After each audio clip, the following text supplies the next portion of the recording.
What up, guys? James from Bolt Bros here. Big news. Khalil Mack is looking to get back in the league in 2025, but will he come back to the Chargers? He's a free agent for his first time in his career. He can kind of pick and choose where he wants to go. So let's just talk a little bit about the whole scenario about Khalil Mack coming back to the Chargers, what his contract value could potentially be, kind of his stats and everything too. Will he come back? There's a lot of options for the Chargers. So let's go ahead and get into it, guys. Bolt Bros. Let's go. Bolt Bros. Once again, guys, James from Bolt Bros here. Let's go ahead and talk a little bit more about these Chargers, but also, first off, like this video, subscribe to the channel if you've not. We will be giving you Chargers content all throughout the year, and we always appreciate the love and support and comments below about this. So Khalil Mack has announced, and I should say it's also per sources, Adam Schefter did say that Khalil Mack will be back to play in 2025. His contract is up, set to be an unrestricted free agent. Now, the big thing about it is that you think about Khalil Mack, 33 years old. He had a pretty good year for 2024, had a phenomenal season in 2023. There's a side where it's like, all right, you're starting to age out as a player a bit too. Now, you can't necessarily truly say that, he hasn't been an ageless wonder, because he definitely has been a phenomenal player, even at his age. I'll go over some of those stats and everything too. But the big thing about it is you go back to kind of the season, you think, I personally feel, maybe this is just my opinion, I'm not sure if you observed it, I'd love to be able to hear from you on it. I just felt like maybe age caught up a little bit to this team over the season. A year of 17 games plus 18 weeks of playing plus playoff football, it catches up to the body, right? And it takes a little time to kind of get, recovered, all these different things. It wears on you over the season. Nobody's 100% by the time that you're in playoffs, even late in the season, mid-season, even sometimes at the start of the season. Maybe age did play a little bit with this team, but there's stats with Khalil Mack that he's still playing at an extremely high level. So either which way, who knows? Now, once again, go back to Joe Ortiz and what his thoughts is. He loves comp picks. Just this upcoming offseason and for the 2025 draft, we're probably going to have about 3 comp picks because of players that have left this team and signed elsewhere. Khalil Mack leaves, say for 2025, doesn't come back to the Chargers, signs a big contract, we'll get a high-level comp pick. There's a lot of guys and a lot of free agents that the Chargers have this offseason that they got to figure out. So, one, to say the edge position is a big position for this team all around. So, let's just jump real quick into some of the stats here for Khalil Mack. Now, this is, once again, this is all from PFF.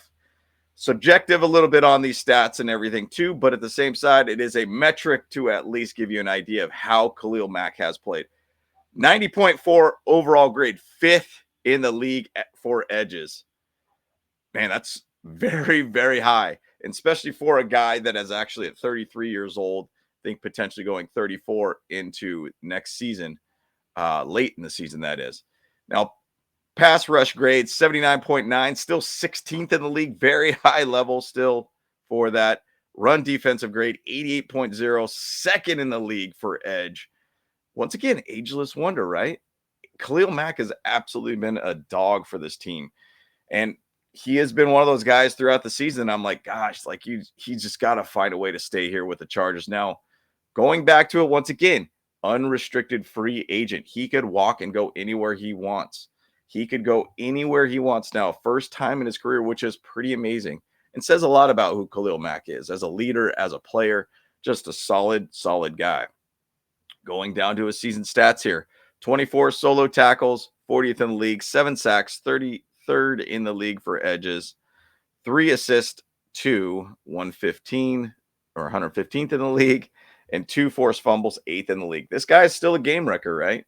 Even to say his forced fumbles, his stops, 23, 41st in the league. He was 22nd in hurries at 34, so quarterback hurries, 8 hits in the league for the quarterback at 33rd, 26 total pressure, or 26th in total pressures at 49. And once again, batted passes first in league, six of them in a game or in a year. He has done a great job. I mean, he was great all around. He did sign with the Chargers as basically kind of like a, you know, adjusted contract, even after having his phenomenal record year in sacks in 2023. He was basically playing on a 19.2 1 year left contract with the Chargers this year. It's weird how I'm even seeing on, say, Sports Track, you're seeing that an annual salary of about $6.8 million for him for 1 year. Now, I do not see that happening for Khalil Mack. I see him getting much more than that. I think it's kind of a weird number of $6.8 million on a 1 year base contract. I mean, obviously, if that happened, yeah, we jump on that, no problem. But I don't see Khalil Mack taking $6.8 million. I see him taking a little bit more higher. I could potentially see about the same similar salary that he had last season in the $19 to $20 million range for a season. Now, do we sign him? I'm not sure. Interesting observation on kind of like based comparisons to Khalil Mack. Von Miller, 2022. Think about him. He was a top free agent type guy, signed with the Bills. I believe it was like a 5-year, $120 million contract for a guy that was basically at the same age as Khalil Mack. I believe he was at 32 at the same time. Do I expect Khalil Mack to sign a big fat contract like that? Well, probably not, but who knows what the open market's going to bring to him. Let's say the Lions, which was rumored at some point that they would want to be able to get another veteran edge guys. Aiden Hutchinson going down. That was like the whole talk. Like, hey, maybe we could get Khalil Mack to come to the Lions, pull him from the Chargers. I don't know. There's going to be a lot of things out there. I mean, once again, Khalil Mack talked about he just wants to win, right? Well, he did have a great winning season, 11-6. We didn't get one in the playoffs, but we got the trajectory is there for this team. Having a guy like Khalil Mack at edge, a guy that knows what the heck he's doing, he's a guy that is an absolute dog on the field. Would you want to bring him back for $20 million, basically 1 year season or 1 year contract, 2 years? Who knows where we're going to be at on that contract? But let's say it's a 2-year, $40 million. Say it's a cap hit of give or take 15, 20 million. I mean, you got guys that you got to re-sign, right? You got to sign probably Rashawn Slater to a contract extension. Yeah, we have him still on his 5th-year option. Obviously, that's in a lock for him. But at the same side, you want to be able to keep those guys who are great players for you. You will go very young at that point, or, you keep Joey Bosa around. Who knows? But to the point here, Von Miller, when he was signed for that big, huge 5-year contract with the Bills, his stats, actually, Khalil Mack almost is at the same or higher in some categories here. Like his run defensive grade at 91.5 was higher than Von Miller versus 88.2%. Pass rush win rate was just a little bit below Von Miller at 16.6% versus 18.8. True pass set pass rush grade was 86.8 versus Von Miller at 90.5, but his pass rush grade was just about the same, only a 0.1% difference versus Von Miller at 87.6 versus 87.7. So will Khalil Mack get a big contract like that? I have no idea. But at the same side, we know Khalil Mack's an absolute dog. Now, going back to that conversation, the edge group going into the season essentially now is Joey Bosa, Tuli Tuipulotu, and also Bud Dupree. That's kind of it. Obviously, we got other guys in the back end too. Morris Brash being a guy that you can kind of throw out there too. But at the same side, you'd feel a little uneasy just going in with Joey Bosa, Tuli Tuipulotu, and Bud Dupree. Now, the idea is, and a lot of people talked about letting Joey Bosa walk because that saves you, give or take, $25-30 million ish to let him go. Currently, right now, Chargers have give or take in the $77 million range is what I've seen figures wise.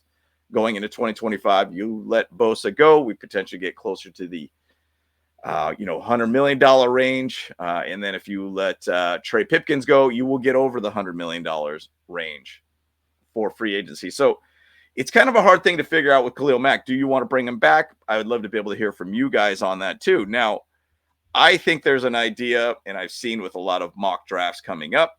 Obviously, you think, hey, man, age does catch up. Age does shift a player a little bit. do you go a lot more younger now? You got Tuli Tuipulotu, who is, I think, quite ready to be a full-time starter with this team. But at the same side, you got to go out there and get somebody else if you let Bosa walk and you let Mack go. So you got to go after somebody, right? Some of the mock drafts I've seen is this guy, Jack Sawyer from Ohio State, who just won a natty. Now, I'd love to be able to have him on the Chargers for one, because our last name is Sawyer. Hey, I already got a James jersey with the Derwin James, being on the team. Now I could have a Sawyer, so I could potentially have my last name in the back of a Chargers jerseys. Let's go. So Jack Sawyer would be a dog, and I've seen him even with the Chargers recently posted a mock draft. I've seen other mocks out there saying that they're going to go after Jack Sawyer. I mean, this guy's an absolute dog. And once again, you'd be getting more young at the edge position. You would have Tuli and Jack Sawyer, both very, very good edge guys. And then you have Bud Dupree as a veteran presence in the back end. You could possibly go out and sign some other edge player or bring in Morris Brash as that fourth for us too. That's something that's an interesting candidate here too. Now, going back to the early part, and I did chat about it, Joe Ortiz likes to go with comp picks and get comp picks. You will probably get a high-level comp pick if you do not bring back Khalil Mack. So, once again, and actually he will be 34 in February. So, he will be at 34 years old, Khalil Mack, that is, going into the 2025 season. So, who knows where we're going to go here? Who knows where we'll go? But personally, I think there's a great chance that we might go a little bit more younger, but it really depends on, I think, what Khalil Mack's going to want to ask for money, and can we supply that money for him? We got other needs out there, cornerback, running back, tight end. I mean, we're going to have potentially about 11 picks going into this draft. So we're going to have a lot of ability to get young really quickly. So where are we going to be at with this, bros? I'd love to be able to hear from you guys. Do we sign Khalil Mack? Do we bring Mack back for 2025? If not, where do we go from there, guys? And there's not a whole heck of a lot of other free agents out there too. I believe Sweat was one of the other guys from the Eagles that is going to be kind of a top free agent. But do we really want to throw a lot of money at the edge position or go very young? So love to be able to hear from you guys. Once again, like this video, subscribe to this channel if you've not. We always love to be able to hear from you in the comments below. So do we bring Khalil Mack back to the Chargers for 2025? So love to be able to hear from you. Once again, James from Bolt Bros. Let's go. Hey, what's up? Cameron Dick here watching Bolt Bros podcast. Let's go.